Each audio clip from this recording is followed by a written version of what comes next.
अब हम ड्राइव करेंगे थर्ड इक्वेशन ऑफ मोशन, जो कि 2as is equal to V F square minus we I square. Statement बिल्कुल वही है जो सेकंड इक्वेशन ऑफ मोशन में हमने देखी थी। Suppose an object is moving with uniform acceleration A, its initial velocity vi is changed into final velocity vf in time interval t. During this time some distance s is covered which is given as। तो distance का formula वही है जो अभी हमने second equation of motion में भी use किया था। s is equals to v average multiply t. Equation number 1, v average का रेफरेंस दे दीजिए। वी एवरेज एवरेज वेलोसिटी है, average velocity is given as,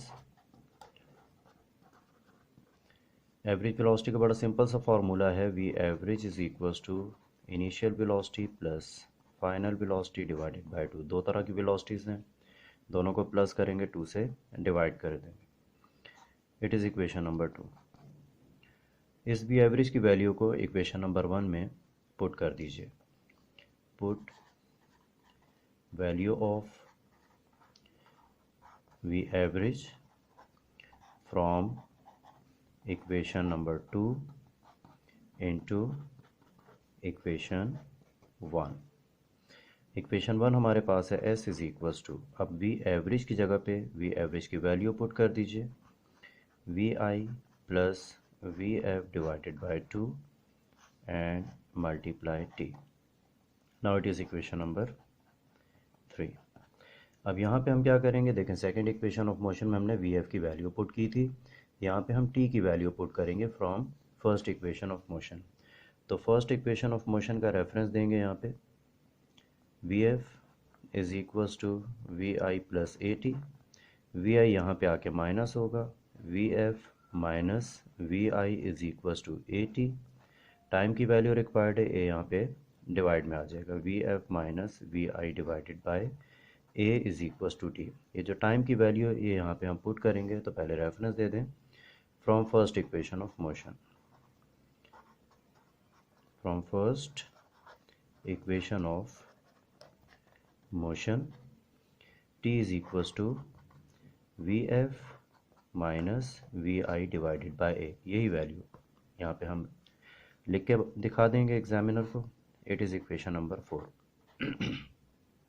इस टी की वैल्यू इक्वेशन नंबर 3 में पुट करेंगे। Put value of t from equation 4 into equation 3।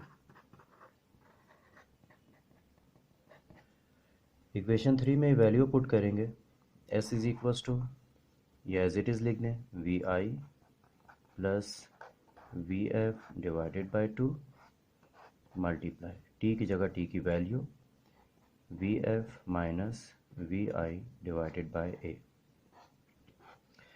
Addition में क्योंकि कम्यूटेटिव लॉ अप्लाई होता है इसलिए हम इनको रिप्लेस कर सकते हैं, वी एफ प्लस वी आई लिख सकते हैं, और करके यहाँ पे आप लिख दीजिए s is equals to we f plus v I divided by 2 multiply, ये एज इट इज़ लिख दीजिए, v F minus we i upon a. Multiply कर दें, s is equals to we f plus v i into v F minus we I divided by 2a। यहाँ पे आपको बड़ा clear formula दिख रहा होगा, a plus B into A minus B is equals to A square minus B square. तो एक reference भी दे दीजिए यहाँ पे, A square minus B square is equals to A plus B into A minus B. S is equals to V F square minus we I square divided by 2a।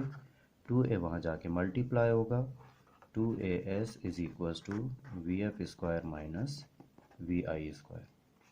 तो ये आपके पास रिक्वायर्ड इक्वेशन है जिसको हमने derive करना था।